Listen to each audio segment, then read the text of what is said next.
Welcome back to Fox 11. From the president and his campaign rallies to NFL games with fans in the stands in certain cities, Americans are gathering once again in certain places. Now, while large crowds are not permitted in California, how long will it be before it is safe to go out once again? And is there anything we can do to protect ourselves if we do end up at a place with large crowds? Dr. Ernst von Schwarz joining us this morning with a few things we should all be considering before attending any events. Good morning, Doctor. What do you think about gatherings at this point, at least in the state of California? Good morning, Joe. I think it's still dangerous. We are not there yet.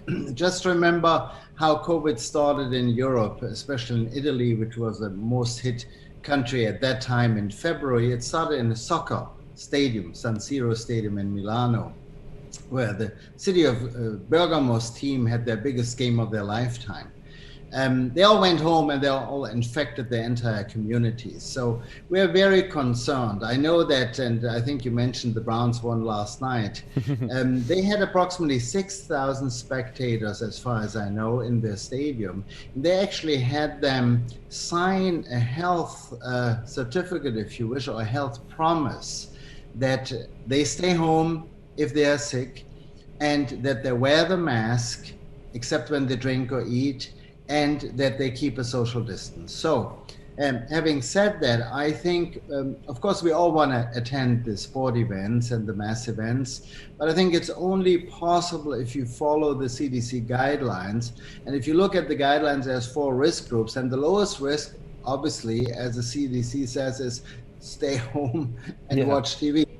But if you have to go, or if you want to go to attend a mass sports event, then of course, check with your health authorities first. What is the transcription, the R factor in that area, number 1. Number 2, make sure you keep the social distances measures intact, 6 feet, 1.5 meters away from each other. Number 3, wear a mask. And we even nowadays say, well, if you have, then switch the mask to an N95 respirator mask, which is of course usually used by us as healthcare providers, but more and more people ask me about them. If you have them or if you can afford them, get them. Sure. There's a couple of other games this weekend that we're going to see fans in the stands. The Miami Dolphins will allow a maximum of 13,000 spectators. The Vikings and the Colts at Lucas Oil in Indianapolis, they will have some 2,500 spectators, so smaller there. And then the Dallas Cowboys, they'll have their stadium open as well, letting people in. We've also seen this in the political world, of the president holding rallies.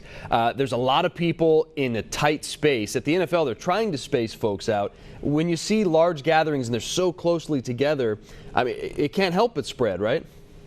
It's just wrong. It's just wrong, especially indoors. I mean, if you have to have gatherings, keep them outdoors, keep them apart, and have them wear a mask. I think it's irresponsible to have those gatherings indoors, especially if there are also elderly people and there might be people with underlying health conditions like heart disease, diabetes, or chronic pulmonary diseases. It's just too dangerous. And finally, real quick, are we any closer in California to moving into a place where we may see sporting events again? I know the Pac-12 is talking about playing. There may not be fans in the stands if they play football, but we're still quite a ways out in this state, aren't we? I think so. I mean, if you look at the numbers, within the last week, there were like 260,000 new cases in the nation, not in California, but in the nation, which is less than the week before. There was a decrease in the number. However, the death cases increased approximately 6,000 cases within the last week, and that's a 16% increase compared to the week before. So even though we see less overall COVID cases, people are still dying from it. And to answer your question, I think we are still away from mass events. We might be able to attend events with limited numbers of spectators as long as the safety measures are kept intact. Dr. Ernst von Schwarz, some good information there. Thanks so much.